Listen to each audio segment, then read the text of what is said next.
Salam alaikum, Azul, bonsoir. Il faudra reconnaître deux grands mérites à Tebboune.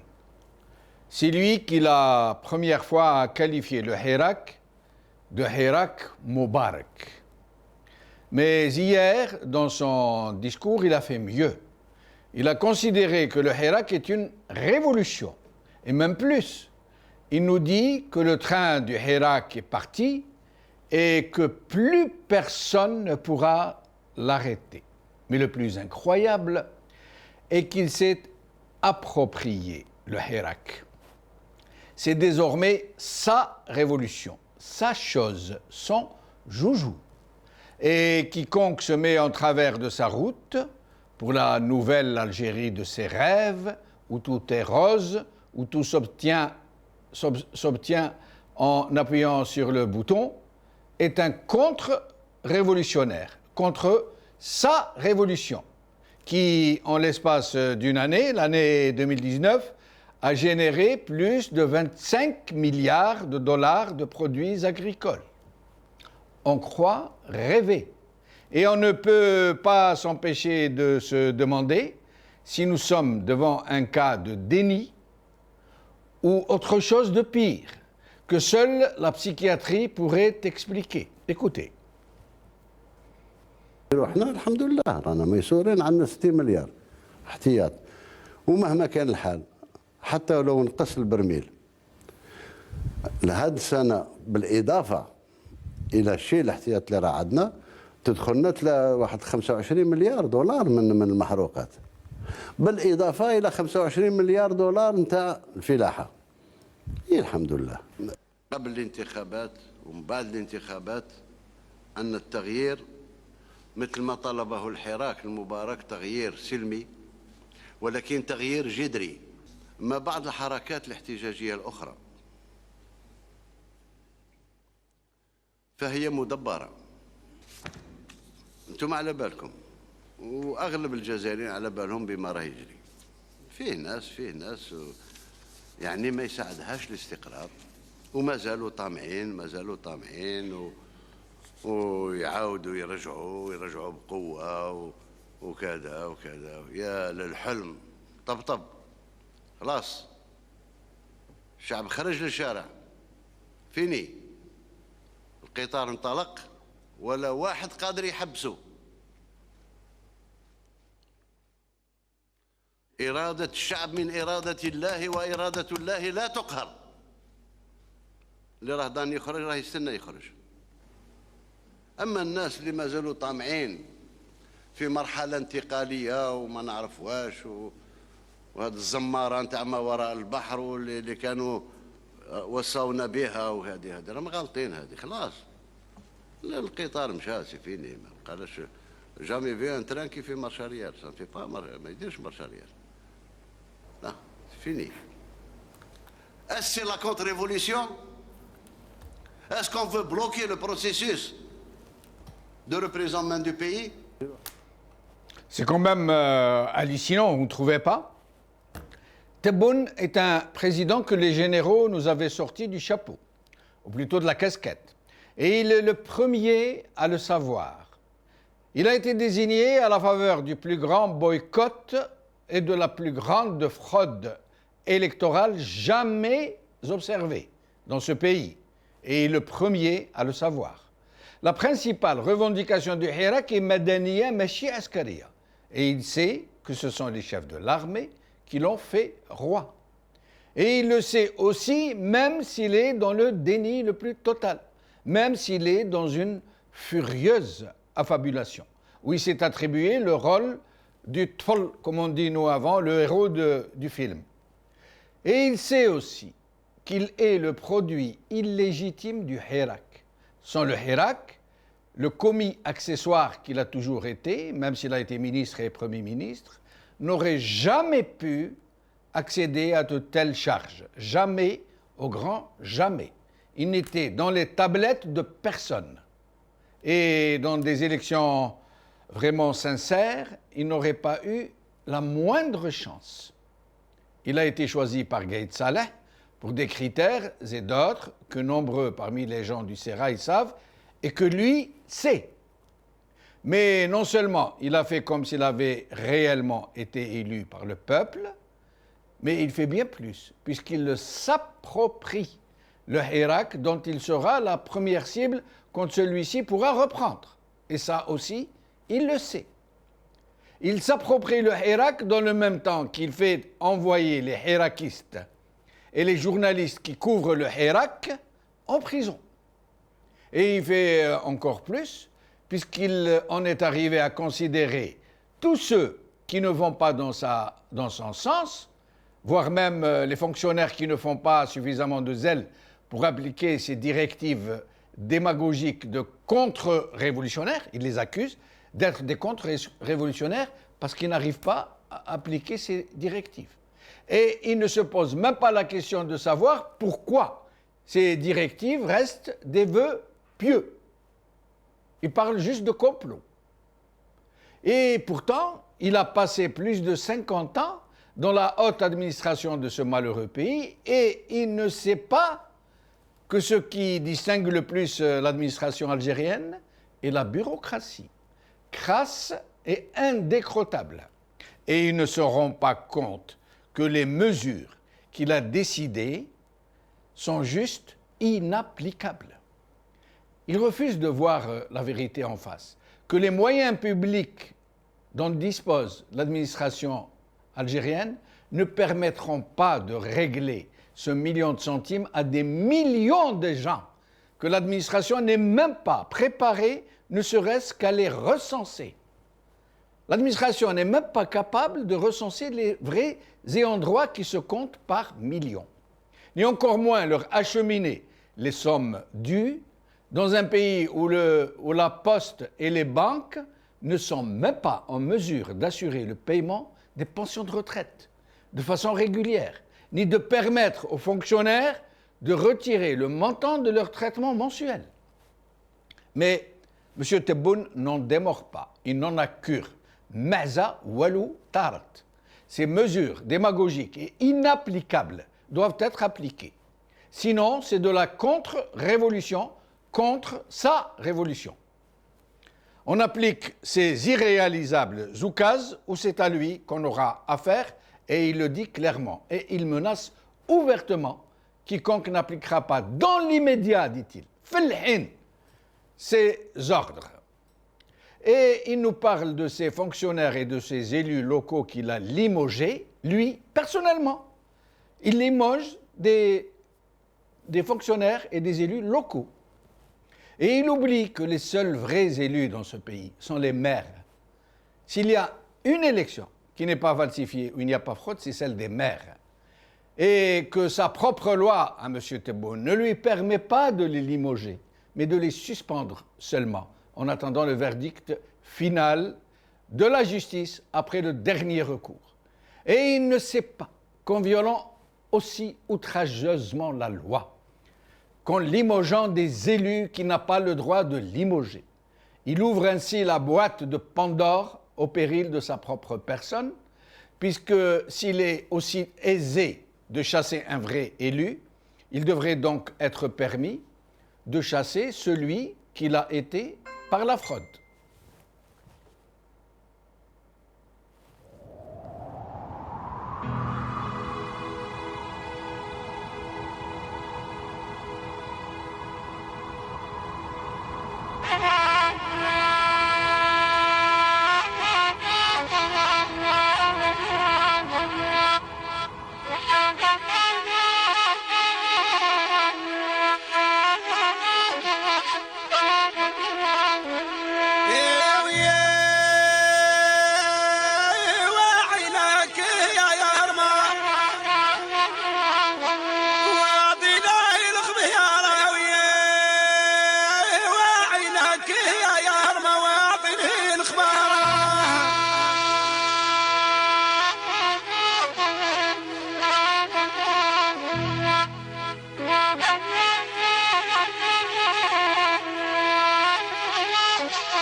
شيخ يا فاوية واحد يا دمع تقولي شيخ. Tebboune, le héros du film, c'est le héros du Hirak. C'est le titre de notre émission d'aujourd'hui. Et pour en parler, nous aurons avec nous Moussab Hammoudi, chercheur en sciences politiques à Paris, Hamid Lellou, analyste politique, médiateur certifié et analyste dans la résolution des conflits, qui sera avec nous depuis Washington, et Yahya Mkhiyouba, journaliste et membre de Rachad, qui sera avec nous depuis Paris. Hamid Lellou, merci d'avoir accepté notre invitation. Pour moi. Merci. Alors, Hamid Lellou, d'emblée, comme ça, que vous a inspiré ce discours, cette allocution de M. Tebboune?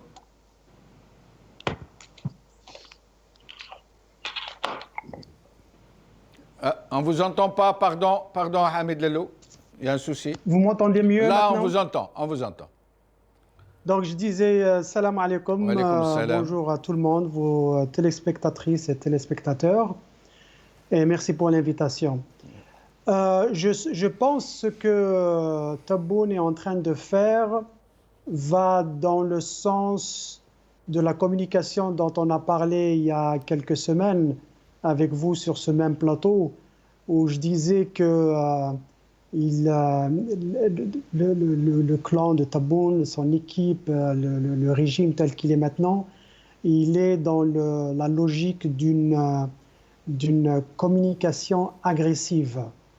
Occuper le terrain, occuper l'image, occuper l'audimat, occuper les esprits des gens, communiquer, dire leur propre vérité.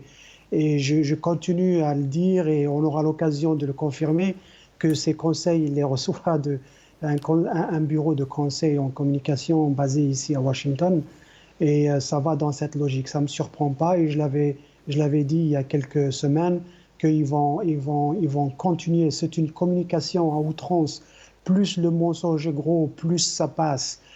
Parler plus fort que les autres, ça veut dire que vous avez raison. Ça veut dire que vous montrez une telle confiance en vous, en ce que vous faites, que vous êtes la stricte vérité. Donc ça rentre dans cette logique et ça ne me surprend pas, il y aura d'autres communications de ce genre dans un futur proche aussi. Mais on ne sait pas s'il est dans le déni, s'il est dans l'affabulation. Quand il parle de la révolution, on dirait qu'il dit ma révolution. La révolution n'appartient plus au Hirak. Et quiconque ne va pas dans le sens de ses instructions est en train de faire de la contre-révolution. Il nous parle même de train qui est parti, que plus personne ne pourra arrêter, de train qui ne fait pas de marche arrière. C'est-à-dire qu'il se prend vraiment au sérieux. Oui, il faut bien qu'il donne une identité à sa propre révolution, comme vous le dites. Et sa propre révolution maintenant, c'est en s'accaparant la révolution des autres, le Hirak. Lui, pour le moment, il a les moyens de le faire parce qu'il a tous les moyens de l'État pour communiquer, pour parler, pour apparaître à la télévision, etc. Et même la presse, on en a parlé la semaine dernière. C'est une affabulation. Ça paraît être une affabulation. Moi, je pense... Il y a d'autres spécialistes qui sont spécialistes dans la psychologie cognitive. Ce qu'on appelle ça, c'est une étude scientifique qui vous permet de comprendre le comportement des gens, mais pas seulement le comportement, ce n'est pas le comportement qui importe, mais le process psychologique qui se passe dans leur tête avant. Oui. Et ça, on le fait de manière soit préméditée ou non. Et parce qu'il a des conseillers en communication qui lui disent ce qu'il faut faire et ce qu'il faut... Et vous vous souvenez, si vous repartez vers les autres émissions, je dis qu'avec le temps, Tebboune va prendre de l'assurance. Avec le temps, Tebboune va apprendre à mieux communiquer, mieux mentir. Et il va faire passer la pilule au peuple, ou il va essayer de la faire passer. Et j'ai dit ça va se faire. C'est vrai, en tout cas, il est très à l'aise. Il dit des énormités de la façon la plus naturelle qui soit. La prochaine fois, rediffusionner une de nos émissions. Oui, je me rappelle très bien. Je me rappelle quand vous nous l'aviez dit. Je me rappelle. Oui, Restez j'avais avec nous. dit ça, j'avais dit ça, et puis Oui. certaines personnes avaient réagi. D'ailleurs, j'ai reçu des messages, mais et pourquoi vous voulez le rendre plus intelligent qu'il en est? C'est pas être intelligent. L'intelligence, c'est d'avoir de bons conseillers, et il a des conseillers qui sont compétents, il faut le dire, hein, qu'ils soient bons ou mauvaises personnes, c'est pas le problème. Il le conseille, et je dis, avec le temps, il va vraiment prendre ses aises, il va vraiment continuer, il va occuper, parce qu'il faut occuper la scène, il faut inonder, c'est comme dans le commerce. Parce que le pouvoir donne de l'assurance. Le pouvoir donne de l'assurance. Il doit être entouré d'une foule de solliciteurs, de gens qui chantent ses louanges, qui s'aplatissent devant lui. Et ça donne des assurances, tout ça. Et oui, vous achetez tout ça. Vous achetez le support du public, vous achetez les médias, vous achetez la presse étrangère. Ils le font. Et vous achetez les laudateurs qui se comptent par milliers autour de ces postes-là, de ces charges-là. Ils sont une foule qui ne vivent que des courbettes et que des Sid Raïs, Fakhamatoho, etc. Restez avec nous, Hamid Lelou. Je reviens à vous dans un petit instant. Alors, Moussab Hamoudi est avec nous. Moussab, merci d'avoir accepté notre invitation. Bonsoir à vos invités, aux téléspectateurs. Alors, Moussab, donc voilà, le chercheur que vous êtes qui a écouté Monsieur le Président de la République. Et donc, qu'est-ce que cela vous a inspiré de sentiments? Bon, déjà, au premier abord, on avait assisté à quelque chose qui ressemble au degré zéro du brouillon populiste.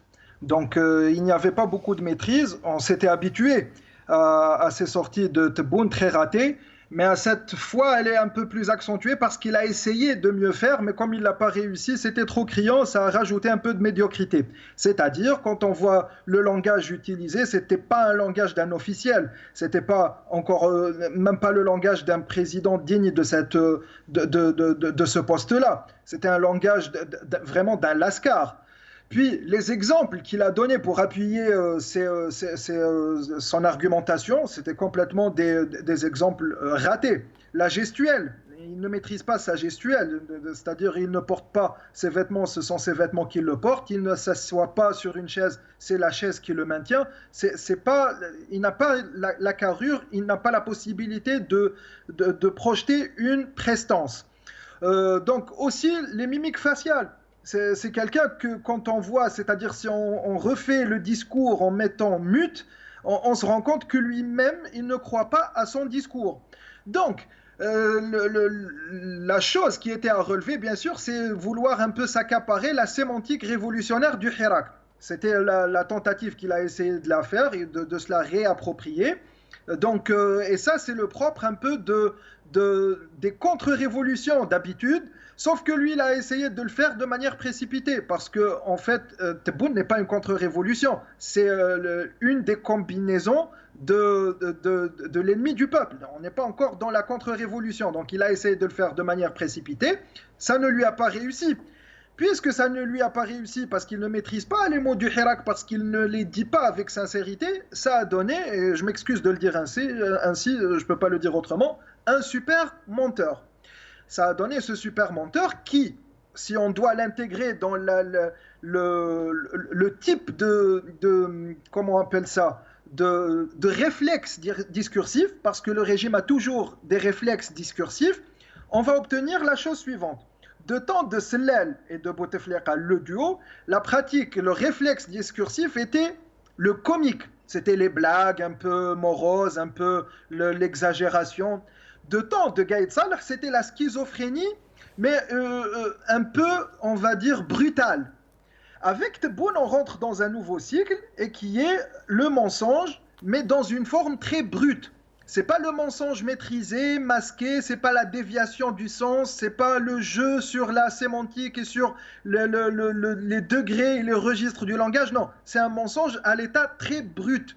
Mais comment peut-il, comme vous dites, user de la sémantique hirakistes tels que le train ne s'arrêtera plus jamais, personne ne pourra arrêter le train ne fait pas de marche arrière, la contre-révolution, la volonté du Vox Dei, Vox Populi, Vox Dei.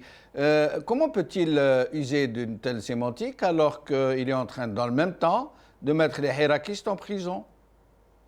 Oui, ça c'est l'audace, parce que justement, il était choisi à cause de son audace qui n'a pas de limite. Parce que Tebboune, autant que composante psychologique, c'est quelqu'un de très docile. Il est le fils du régime. Ça fait 50 ans qu'il est dans les rouleaux du régime et qu'il a gradué dedans. Donc, il n'a aucun problème à être dans cette posture parce que pour lui, il n'appartient pas à une famille, il n'appartient pas à une psychologie, il appartient au régime. Quand il reçoit le dictat, pour lui, c'est une dictée qu'il faut faire, qu'il faut transcrire sans faute d'orthographe, si j'ose dire. Donc, il doit l'appliquer à la lettre. Il a reçu l'injonction de s'approprier la sémantique de Hirak, donc il est allé dans ce sens. Sauf qu'il le fait avec beaucoup de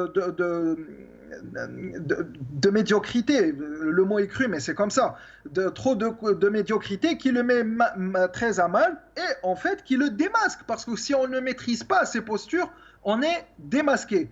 Mais on sent aussi le monsieur qui semble être très hargneux, très rancuneux. Ça veut dire que quiconque s'approche de moi, on me critique, je le broie. Il l'a montré avec l'affaire Drarni, par exemple, mais pas seulement. Il est là aux aguets, ça veut dire attention, quiconque essaye d'être contre moi, il aura affaire à moi avec tous les moyens de l'État, quoi. C'est sa petite marge de manœuvre, donc il n'a pas beaucoup de marge de manœuvre, parce qu'il ne faut pas oublier que c'est un président désigné. Il n'a pas de légitimité, il n'est pas légal. Donc les deux plans, que ce soit au plan de la légitimité, il est défaillant, au plan légal, il est défaillant. Justement, le New York Times, dans son article concernant Khaled Drarni, l'a très bien mis en valeur, a très bien souligné ce trait que Tebboune ne jouit pas d'une légalité, qu'il n'est pas légitime, donc il est faible. Ainsi, bien sûr, il a juste une petite marge de manœuvre parce que les décideurs sont bien sûr les militaires et la police politique, c'est eux qui tiennent les ficelles de ces mouvements, les mouvements de Tebboune.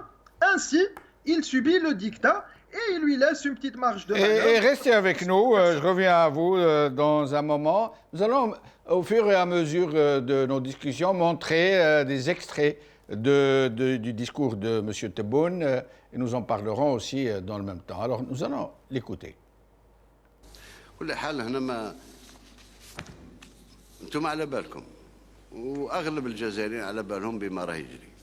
فيه ناس يعني ما يساعدهاش الاستقرار وما زالوا طامعين ويعاودوا يرجعوا بقوه وكذا يا للحلم طبطب خلاص. الشعب خرج للشارع فيني القطار انطلق ولا واحد قادر يحبسه. إرادة الشعب من إرادة الله وإرادة الله لا تقهر. اللي راه ضان يخرج راه يستنى يخرج وما زال.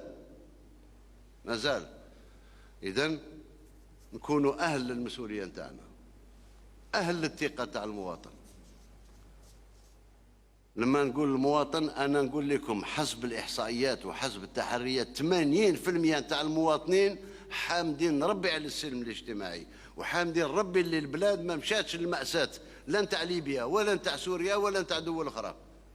حامدين ربي اللي راهم يتحركوا، اللي كانوا يلعبوا بالملايير وراكم تشوفوهم ما زالوا في السجن ومئات الملايين تاعهم ملايين الدولارات تتوزع في الخارج.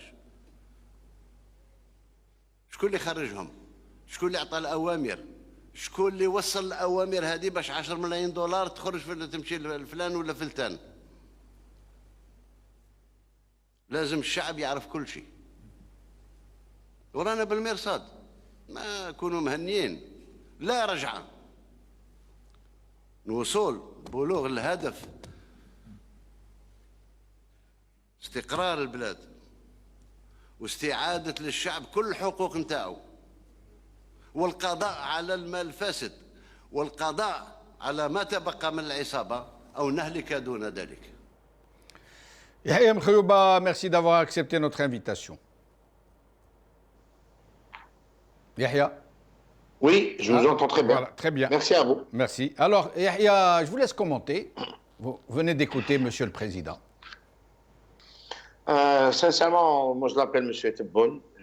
C'est pas mon président et c'est pas le président de la majorité écrasante des Algériens. Tebboune fait malheureusement le guignol des généraux sécuritaires, parce que quand on a un minimum de bon sens administratif, même bureaucratique, même quand on est issu de la supercherie administrative algérienne ou issu de l'École nationale d'administration, on ne peut pas dire, excusez-moi du terme, des bêtises pareilles en 2020. On ne peut pas dire que 80% des Algériens sont satisfaits, si ce n'est pas le contraire. On ne peut pas dire que la crise de liquidité est due à des gens, à un monsieur qui a 104 ans, qui a fait 2 retraits en une semaine. On ne peut pas dire que la coupure d'électricité la veille de l'Aïd, c'était dû à quelqu'un qui a qui a scié un poteau électrique dans une wilaya, alors que ça s'est fait sur plusieurs wilayas.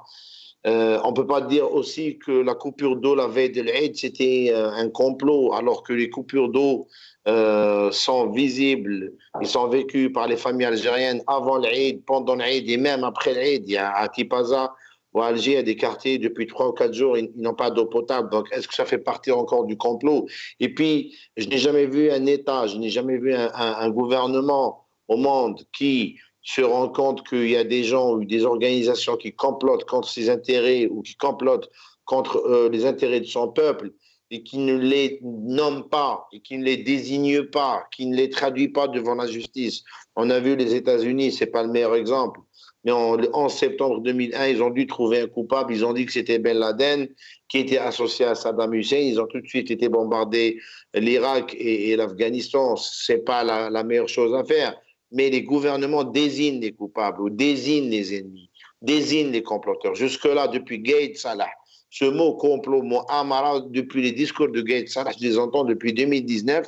Et jusqu'à présent, aucun coupable ou aucun accusé n'a été désigné sur le plan politique et médiatique, il n'a été traduit devant la justice. Je ne connais pas de gouvernement qui a du mal à désigner ses ennemis. Je ne connais pas un gouvernement ou un État sérieux qui a du mal à nommer ses ennemis ou à nommer les comploteurs. On est dans l'absurde. Je ne suis pas d'accord avec notre ami qui intervient depuis Washington, qui dit qu'à un certain moment, Tebboune va avoir le dessus. Excusez-moi, mais quand on a un minima d'expertise sur le plan médiatique, on se rend compte que c'est un régime qui est aux abois, on se rend compte que c'est un régime médiocre, qui essaie de produire de la médiocrité médiatique parce qu'il n'a pas de projet sérieux politique à poser sur la table, et qu'en face de ce régime illégitime, il y a une population suréduquée, consciente, très consciente, activement consciente, qui n'attend que le jour J, qui n'attend que les conditions sociales,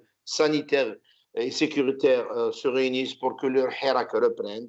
Le Hirak populaire et la révolution populaire algérienne n'a que faire des discours de Tebboune, n'a que faire des discours de Jarrad, et n'a que faire aussi des expertises des cabinets de conseils médiatiques ou politiques qui soient basés à Washington, Dubaï ou à Riyad.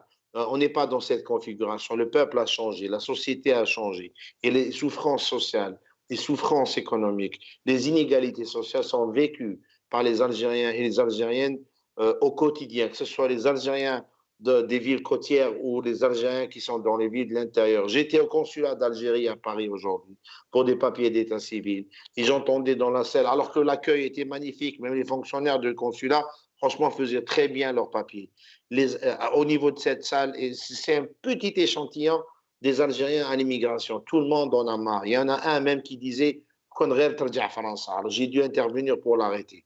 C'est juste pour vous dire qu'à l'immigration, dans un consulat propre, dans un consulat climatisé, devant des fonctionnaires qui faisaient leur travail, les gens, on sent à ce niveau de colère. Alors imaginez les gens, des Algériens qui sont à Oran, qui sont à Chelrom l'Aïd, qui sont à Alger, qui sont à Constantine, qui n'ont pas d'eau potable, qui n'ont pas d'électricité, qui n'ont pas d'argent dans les bureaux de poste et dans les bureaux de banque, et entendre un Tebboune sortir des bêtises pareilles en 2020 face à une population qui a 70-80%. Yahya, est-ce que vous m'entendez?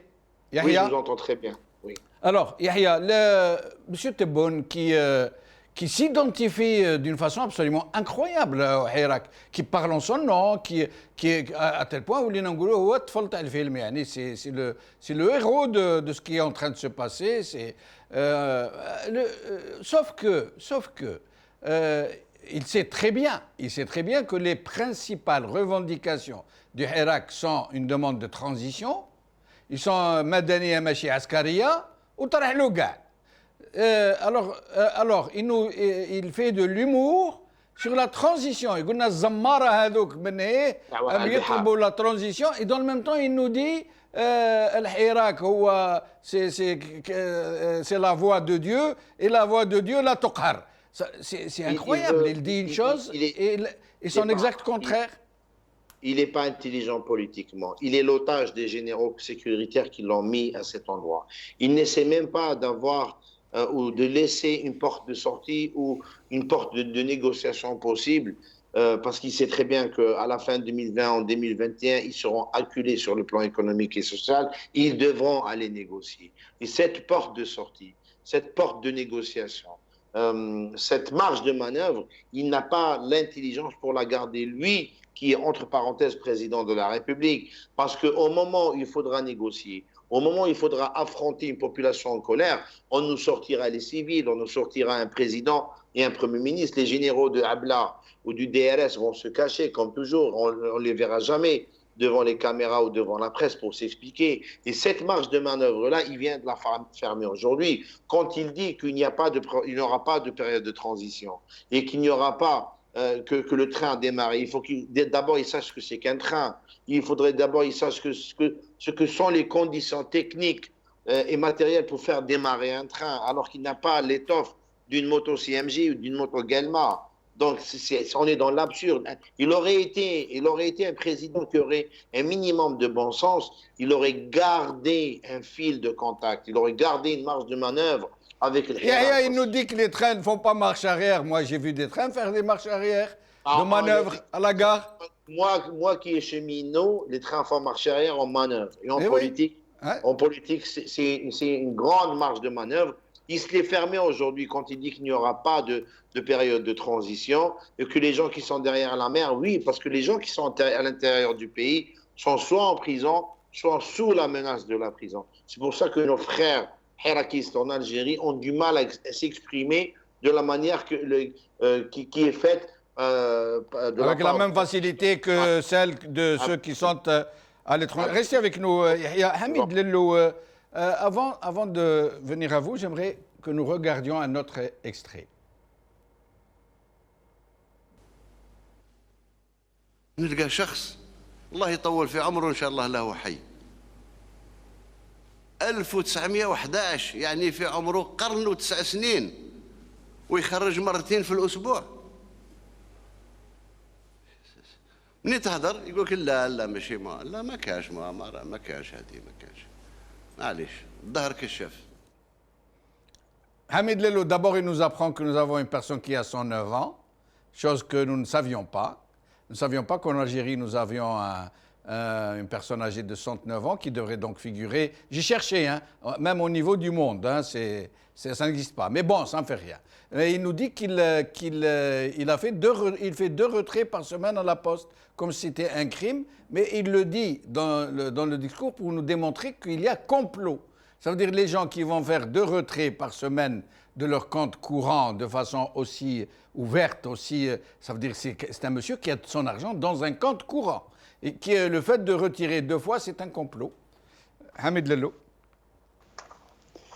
Avant de répondre à cette question, j'aimerais bien clarifier une chose tout de suite. On est en train de faire des analyses sur un conflit qui ne dit pas son nom. Et dans tout conflit, il y a au moins 2 parties, peut-être 3 ou 4. Il est très important pour nous, hirakistes ou bien analystes, en premier lieu de connaître l'ennemi, connaître le vis-à-vis. Si vous n'arrivez pas à reconnaître votre ennemi ou votre opposant, vous ne pouvez pas le battre, vous ne pouvez pas vous battre contre lui. Donc, continuez à mépriser le pouvoir comme si c'était un groupe d'idiots, d'imbéciles qui ne savent pas quoi faire, ils sont ci, ils sont là. Ils sont là depuis 58 ans. Donc, on leur doit un minimum, pas de respect, mais de reconnaître qu'ils sont capables de faire certaines choses pour se maintenir aussi longtemps. 58 ans, c'est beaucoup. Ça, c'est juste une petite clarification. Quant au jeune homme de 109 ans qui vient retirer l'argent 2 fois par semaine,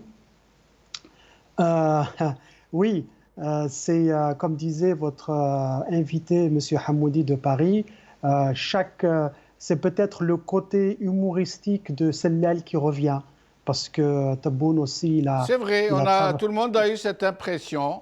Il a côtoyé, donc, voilà, il a côtoyé Sellal, il était sous Sellal, etc. Donc, il nous sort ça. Donc, j'irai plus loin dans l'analyse de M. Hamoudi, que j'ai bien apprécié, que Tebboune, c'est pas seulement dans le mensonge, c'est l'amalgame de différents styles. C'est le populiste, c'est le clown, c'est le schizophrène, c'est le menteur le menteur, comme il a dit, etc. Donc c'est un peu l'amalgame et ça rentre encore dans le cadre de cette nouvelle stratégie de communication.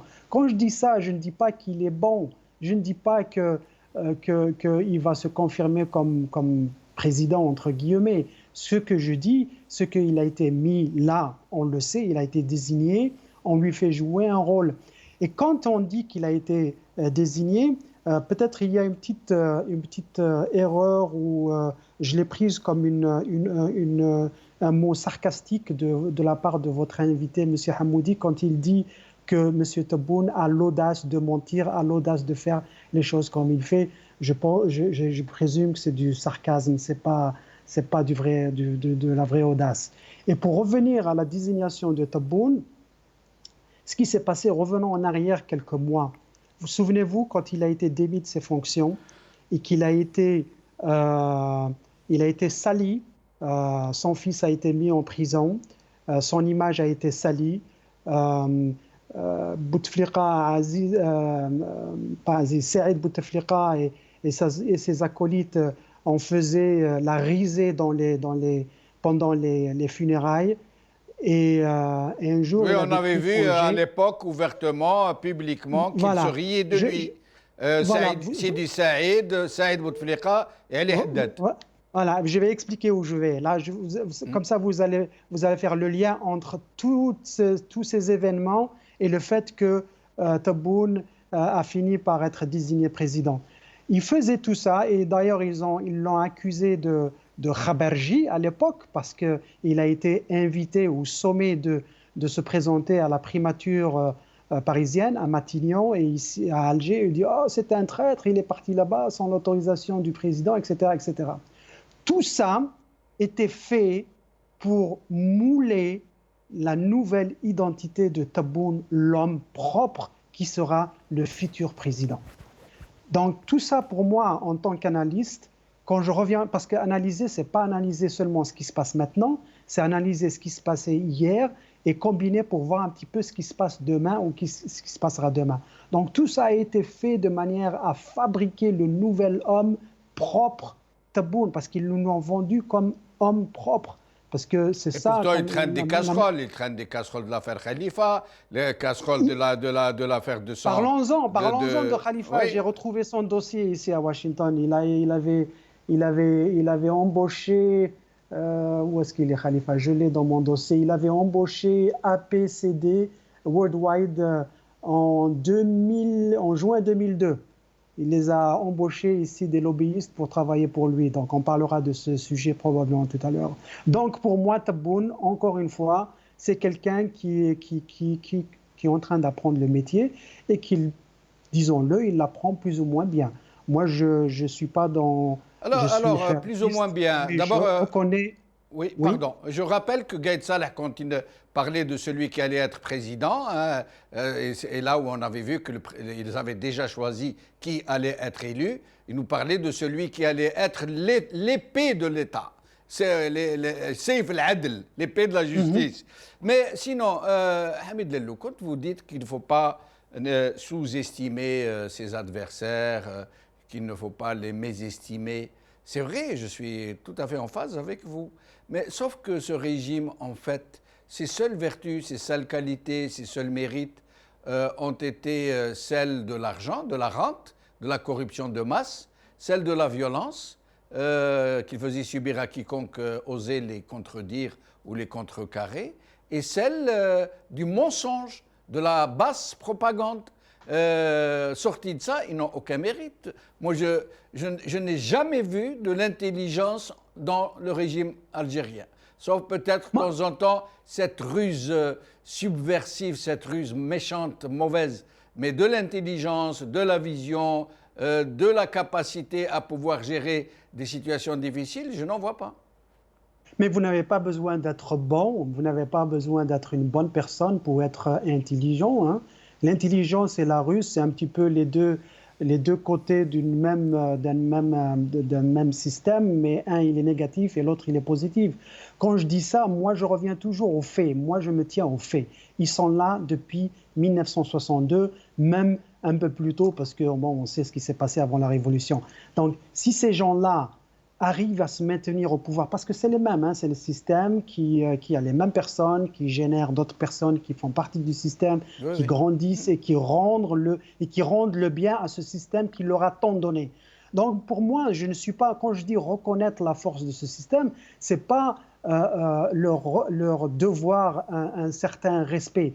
Moi, je suis dans l'analyse des conflits et je sais par définition, quand vous avez un adversaire, il faut lui mettre un doigt dessus, il faut le reconnaître, savoir qui c'est, quelles sont ses forces, quelles sont ses faiblesses, comment il fait, comment il réagit, et créer, d'ailleurs, et je rejoins l'autre invité qui disait qu'il sera temps qu'on négocie, on négociera, à ce moment-là, il leur faut une sortie, une porte de sortie. J'avais écrit ce qu'on appelle synopsis sur mon Facebook, où je disais qu'un jour, il faudra qu'on arrive à négocier directement avec les tenants du pouvoir, ce qui est l'institution militaire.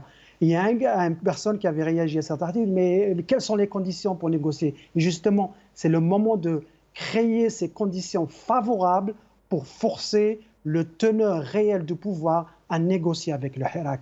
Et pour faire ça, il faut que le Hirak aille jusqu'à reconnaître cet adversaire. Oui, on ne peut pas ne pas reconnaître qu'il y a un adversaire et que pour aboutir, il faut négocier avec lui, il faut discuter avec lui, ou le combattre, ou de toutes les façons, il faut tenir compte de sa présence. Restez avec nous, Hamid Lelou. Nous allons écouter encore M. Tebboune, qui est toujours dans sa même, j'allais dire... il est dans son blocage. C'est comme s'il se plaignait, il passe son temps à se plaindre de ce qui est normal en fait. Il ne faut pas le contester, il ne faut pas le contredire, sinon vous êtes la contre-révolution, sinon vous êtes le complot, sinon... Écoutez-le. ولقد اتخذت بعض القرارات الجزئية أمس في توقيف بعض المسؤولين المحليين وما هي إلا بداية. سنحاسب كل من يتقاعس في حل مشاكل المواطنين، وبالأخص ما نفهمش كيفاه اليوم في 2020 بعد الحراك المبارك، بعد كل القرارات اللي خذتها الدولة من أجل تخفيف الوطأ على المواطن في حياته اليومية، نوصل اليوم المناظر بشعة اللي كان يعرفها المواطن هذه سنوات. يجي الإنسان مسؤول أمام الكاميرا يبدو كأنه يطبق وحقيقة ملتزم مع المواطن، يوضعوا له العداد نتاع الماء وعلى أساس في الكاميرا خلاص طبقنا التعليمات تاع الرئاسة وتاع الوزير الأول وتاع وزير الداخلية وزودناه بالماء في مناطق الظل. مجرد ما تختفي الكاميرا ينحيوا الكونتور ويحبسوا الماء ويروحوا لديارهم. أنا كنت ظن باللي هاد التصرفات انتهت. هاد السينما، هاد الكوميديا، هاد الأمور هذه، مين المواطن راه يشوف، والله عز وجل راه يشوف كيفاش نبقى في تصرفات كما هذه اليوم وحنا نتكلم عن الجزائر الجديدة ونغرس في أذهان المواطن أن الشيء ما تبدل، وراهم يقولوا لكم ولكن ما كان والو، تعليمات موجودة والتطبيق ما كانش. يعني تخريب في تخريب في تخريب، مواصلة الخطاب السلبي نتاع العصابة. حذاري حذاري حذاري. Moussab Hamoudi, je vais vous laisser commenter, mais avant, j'aimerais que vous nous expliquiez ce que c'est Manat Qadhal. C'est un terme qui vient d'être inventé. En fait, c'est zone d'ombre. Et en français, les zones d'ombre, ce ne sont pas des territoires. Ce sont des zones d'ombre d'une problématique, d'une question. Ça veut dire que c'est quelque chose qui est mal compris, qui doit être expliqué, qui doit être investigué. Lui est en train de parler de Manat Qadhal, ça veut dire que c'est les régions déshéritées, ce qui avait dire à certains Algériens qu'il voulait dire Manat Qadhal plutôt. Alors, Hamoudi, Moussab. Oui, bien sûr. Faut savoir, ça montre qu'il ne maîtrise pas son sujet parce qu'il y a énormément d'interférences. C'est-à-dire, pourquoi le discours de Tebboune est éprouvant? Parce que quand on l'écoute, il est très éprouvant. Parce qu'il n'y a pas la maîtrise des dossiers, il n'y a pas la maîtrise du langage choisi. Parce qu'il y a un registre de langage et il y a une conceptualisation. Parce qu'on traite avec des dossiers et chaque dossier a sa spécificité. Donc lui, il ne maîtrise pas tout ça. Il verse dans la verbosité. Quand il verse dans la verbosité, il y a énormément de problèmes langagiers d'ordre du langage, donc les interférences entre ce qu'il peut dire en français avec ce qu'il peut dire en arabe, et il essaye de faire des traductions dans sa tête sans savoir que le sens est un contresens quand on le traduit aussi. Et donc c'est la non-maîtrise. Et c'est pour ça que j'ai parlé tout à l'heure de sa posture, de son langage et de ses mimiques faciales et de sa gestuelle de corps. Donc tout ça, il ne le maîtrise pas et c'est le rendu. Et c'est pour ça, justement, souvent, il est très clair, lui. C'est-à-dire, tout en n'étant pas clair, c'est sa façon d'être le plus clair. C'est quelqu'un qui est très ambigu. Et c'est pour ça aussi que je suis pas d'accord, je m'inscris en faux contre l'analyse de M.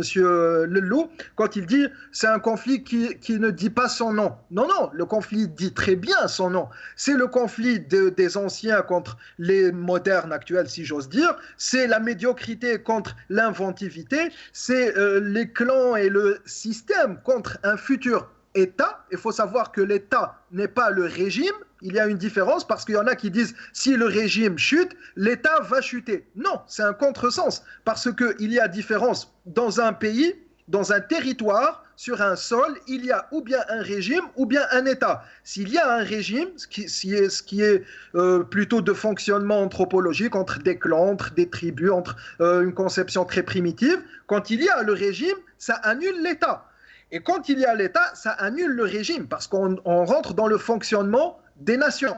Maintenant, le problème, c'est que Tebboune aussi, pour revenir aussi à cette histoire du monsieur de 109 ans, c'est irrespectueux, tout d'abord, de parler d'un homme âgé, supposant qu'il existe de cette façon-là. Et puis, il n'a pas la conception de la citoyenneté, parce qu'un citoyen peut disposer de son argent, c'est son argent, il fait ce qu'il veut de son argent, s'il a une urgence, s'il veut disposer de son argent. Et puis qu'est-ce qu'il en est s'il avait retiré la même somme, non pas en 2 fois, mais en une seule fois? C'est-à-dire il y a ici un problème de logique, de bon sens, c'est même pas de logique, de bon sens dans la tête de Tebboune. Le problème, c'est que ici, il ne s'agit pas aussi de sous-estimer ou de surestimer le régime. C'est pas ça la question, c'est une fausse binarité. Il s'agit de le mesurer. Pourquoi le mesurer? Parce qu'on estime ou on sous-estime quelque chose qui se tient droit. Or, dans les régimes autoritaires, surtout issus du nationalisme arabe, c'est le cas donc en Algérie, ce sont des régimes très faibles et ce sont des régimes qui se basent sur la police politique. Qu'est-ce que la police politique? C'est une police qui ne sait pas faire le travail de la police. D'ailleurs, tous ceux qui sont incarcérés, on se base sur des screenshots, sur des captures d'écran de Facebook, donc ils ne savent pas faire leur travail, et ils essayent de faire la politique avec la mentalité de la police, qui ne savent pas être policiers, et donc ne savent pas aussi être politiques. C'est pour ça qu'il ne s'agit pas de sous-estimer ou surestimer, mais de mesurer l'ampleur et d'anticiper leur fonctionnement. Et quand on anticipe le fonctionnement, on trouve la médiocrité. Quand on trouve la médiocrité, c'est-à-dire, on va dire que ce qu'il y a entre nous, le Hirak, et le régime, c'est un rapport de force. Donc il ne s'agit pas de faire un romantisme politique, de dire oui, demain, la négociation. Non, ça ne se passe pas comme ça. Ça, le Hirak, c'est nous qui l'appelons Hirak, autant que gens engagés dans cette configuration. Le régime nous appelle les traîtres. Nous, on considère que lui aussi, c'est un traître. Et cette configuration, encore une fois, c'est une révolution. Dans la révolution, on impose le rapport de force. Ici, le problème, c'est que contrairement à l'époque Bouteflika, qui disposait justement de la manne pétrolière pour acheter la paix sociale, Tebboune n'a pas ce pouvoir parce qu'il ne dispose pas de trésorerie. Donc, à cela s'ajoute de facto son impuissance, son incapacité à gérer des choses vitales. C'est-à-dire, Tebboune, Chengreha, je ne sais qui d'autre de la police politique, Qaïdi ou n'importe qui, on nous ont montré clairement qu'ils ne peuvent pas gérer des problèmes vitaux du citoyen. Parce que d'habitude, ce qu'ils disent les gens, le bon sens commun, enfin le sens commun, il dit oui, bon, tant pis, il y a un régime, ok, l'essentiel, j'arrive à boire, j'arrive à assurer mon vivre. Mais maintenant, on a vu des séismes, les gens ils sont jetés et laissés pour compte. Les gens travaillent et n'arrivent pas à accéder à leur trésorerie. Et restez avec nous, Mossab Hamoudi, je reviens à vous dans un instant. Yahya Mkhioub, avant de vous donner la parole, nous allons voir quelques images de M. Tebboune qui se lèche les doigts avant de feuilleter les pages de son discours. C'est très mal vu, M. Tebboune, parce qu'en ces temps de corona, il faut donner l'exemple. Il ne faut pas faire des gestes comme ça parce que ce n'est pas très pédagogique. Et nous allons regarder. مسيرة 6 أشهر خصصنا فيها الجزء الأكبر من طاقتنا للتصدي لعامل لم يكن في الحسبان، وهو جائحة كورونا التي استطعنا والحمد لله إبقاءها تحت السيطرة بفضل علمائنا وأطبائنا وما يسمى بالجيش الأبيض من أطباء وشبه طبي وعمال الصحة.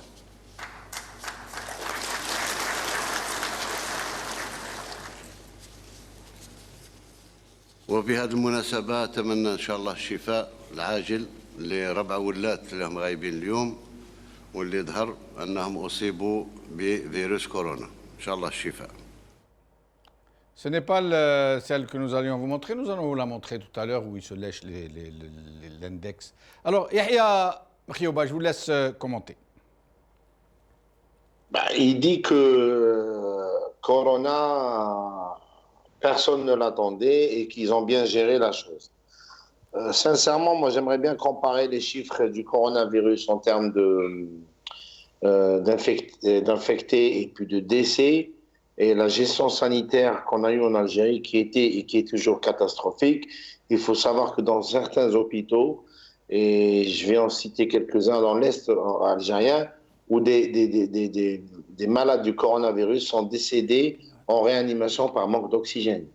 Donc, quand on n'arrive pas à fournir assez d'oxygène pour les hôpitaux et pour les malades, on ne peut pas venir en août 2020 nous dire que nous avons eu une gestion exemplaire du coronavirus. Quand on n'arrive pas à être sur la liste verte de l'Union européenne pour avoir des vols commerciaux avec l'Europe, alors que la Tunisie a réussi à l'avoir, il y a des vols aujourd'hui, Paris, Tunis, Londres, Tunis, Bristol, Tunis, et que la saison estivale est partiellement sauvée en Tunisie grâce à la gestion exemplaire des hôpitaux tunisiens et du gouvernement tunisien de ce virus coronavirus. On ne peut pas venir aujourd'hui nous dire que nous avons eu une gestion exemplaire. Maintenant, le coronavirus est arrivé dans un moment économique et qui se transforme en crise financière très difficile. Quand il dit que c'est le monsieur de 109 ans ou de 104 ans qui a fait deux retraits par semaine, comme disait M. Hamoudi, les gens ont droit de bénéficier, ont droit de disposer de leur argent, c'est leur argent. Comme il s'appelle, Jarrad, le Premier ministre, disait il y a 3 jours qu'il y a des citoyens qui font des retraits aujourd'hui et demain et après-demain, comme si que les citoyens algériens avaient des trésoreries de 2 millions, 3 millions ou 10 millions de dinars à la poste pour pouvoir se permettre ou avoir le luxe de faire 3 ou 4 retraits par semaine, alors qu'on sait très bien que la majorité écrasante des Algériens vivent avec des allocations, avec des salaires sociaux, je les appelle des salaires sociaux qui maintiennent les gens en vie, mais qui ne leur permettent pas de vivre, des salaires sociaux ou des retraites sociales qui varient entre 20 000 et 40 000 ou 50 000 dinars au mieux par mois, et qui ne permet pas aujourd'hui à une famille de 3 personnes ou de 4 personnes de vivre dignement. Donc on ne peut pas crier au complot à chaque fois. Le régime est à bout de souffle, le régime est médiocre, il faut le dire, et le régime, c'est la police politique. C'est même pas Tebboune. Tebboune et Jarrad, c'est une façade civile qui est envoyée à l'abattoir, qui est envoyée au bûcher médiatique pour expliquer les dérives et les faiblesses et les échecs du régime. Mais le véritable problème de l'Algérie, ce n'est même pas Tebboune, ce n'est même pas Jarrad. C'est l'armée qui s'invite à chaque fois dans le champ politique et qui utilise la police politique, le mukhabarat siyasiya, dans la gestion des affaires politiques et sociales en Algérie. Ces mukhabarat politiques, ces mukhabarat siyasiya ont démontré leur échec en Algérie, leur échec au Yémen, leur échec en Égypte, en Syrie, là où les régimes arabes ou le nationalisme arabe, comme disait M. Hamoudi, même en Libye, s'est placé à la place de l'ancienne autorité coloniale pour dominer les populations du monde arabo-musulman, du monde arabo-berbère ou du monde arabo-kurde, on l'appelle comme on veut. C'est l'échec, c'est des États-nations qui ont été bâtis sur la dictature, sur la force, sur la corruption. Ils sont en fin de vie, en fin de cycle, c'est un cycle de l'histoire. Et la police politique algérienne n'arrive pas à comprendre cela. Nous aurons un moment de négociation, oui, mais nous négocierons, pas moi, mais les gens les militants qui représentent le Hirak, avec la police politique, avec les généraux de l'état-major, mais surtout avec les généraux sécuritaires, qui n'admettent pas qu'il y ait en Algérie une vie politique, une vie économique, une vie sociale, une vie culturelle en dehors du contrôle des laboratoires des services de la police politique. Et quand il souhaite aux gens qui parlent de transition, il avait la même chose que l'ex-secrétaire général du FLN, je ne me rappelle plus de son nom, quand il a dit Sahanoum à ceux Ammar Saïdani. Non, pas Saïdani. Bouchareb, il a dit Sahanoum, il y a des gens qui ne veulent pas de 5e mandat. Alors lui, il dit Sahanoum, les gens qui demandent une transition. Monsieur Benchinouf, oui. Même Zarouel, qu'on appelait à l'époque le général Zarouel, même Zarouel, le général Zarouel, il s'est laissé un certain espace de manœuvre par rapport à la société civile, par rapport aux politiques. Zarouel a rencontré Aït Ahmed, Zarouel a rencontré Mehri, Zarouel avait des contacts avec Hachani, Allah yarhamou. Quand il a essayé de s'émanciper, c'est pas pour le dédouaner, hein, il est responsable de beaucoup de malheurs des Algériens. Même Bouteflika a essayé de s'émanciper du DRS, mais celui-là, il est sous le coup de la police politique. Le DRS algérien, et les gens qui vont nous dire que le DRS n'existe plus, le DRS existe. Il ne suffit pas de changer de nom ou de prénom pour changer son existence ou son identité. Le DRS existe, le DRS du général Toufir. Et restez avec nous, Yahya Mkhioba, nous allons faire un dernier tour de micro, mais nous allons encore voir des images et écouter M. Tebboune. أكد لكم مرة أخرى أن لا شيء يثنينا عن العمل المتواصل من أجل تجسيد برنامج الحكومة كيفما توالت الظروف. وفاة بعض الأشخاص الذين سميوا عن جدارة بالعصابة صلة بالحياة اليوم الشغل كما أن لقاءكم السابق أتبث. إذن أرجو منكم كل التشجيعات وكل التسهيلات. المناسبة أتمنى إن شاء الله الشفاء العاجل لربع ولات اللي هم غايبين اليوم واللي ظهر أنهم أصيبوا بفيروس كورونا، إن شاء الله الشفاء. آفة لم يعد لها بكل تأكيد مكان في الجزائر الجديدة. التردد والانتظار يجب أن تحل. ما زالوا طامعين في التخلاط وما تمخض عنه ممارسة الماضي البالية التي يجب أن يتحلى بها العاش الاقتصادي والاجتماعي العام واللي فسدوا البلاد وفسدوا يعني مظلومين. هذا الغياب نتاعنا اللي خلى المواطن في بعض الأحيان يتدبدب. الفيلسوف قال لك أنا نفهم الديب لما منين يكون ياكل في الخروف تسيل اللعاب نتاعو بالدار جاي يريق، هو ياكل في الخروف يتلدد، أما الخروف ياكل فيه الديب هو اللعاب نتاعو تسيل هو يريق ويتلدد لأن الديب ياكل فيه. هذه وضعية خطيرة. التوتر الاجتماعي العشريتين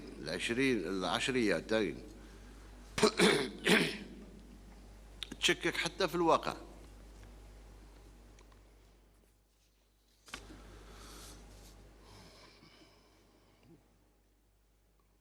من فرصتها في تسيير دوالب الدولة بعقلانية جديدة وبعقلية.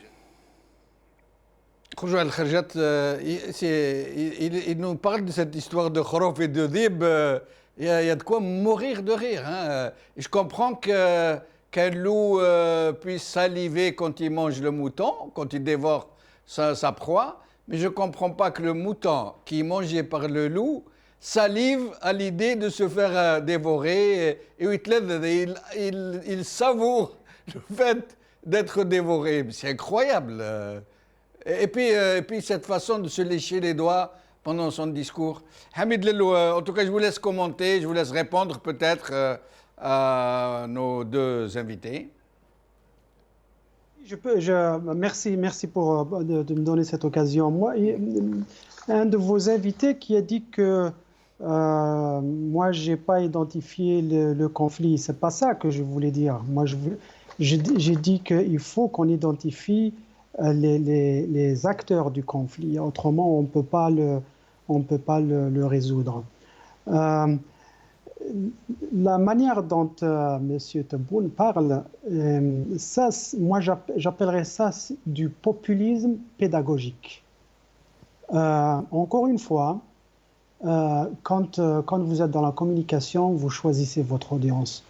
Lui, il a choisi les analogies, les anecdotes, les histoires, des petites histoires comme ça, parce que le peuple parle comme ça, parce que le peuple comprend ce langage. Donc il s'adresse au peuple de cette manière, croyant qu'il va gagner la sympathie du peuple, parce qu'il veut, soi-disant, se mettre au niveau du petit peuple.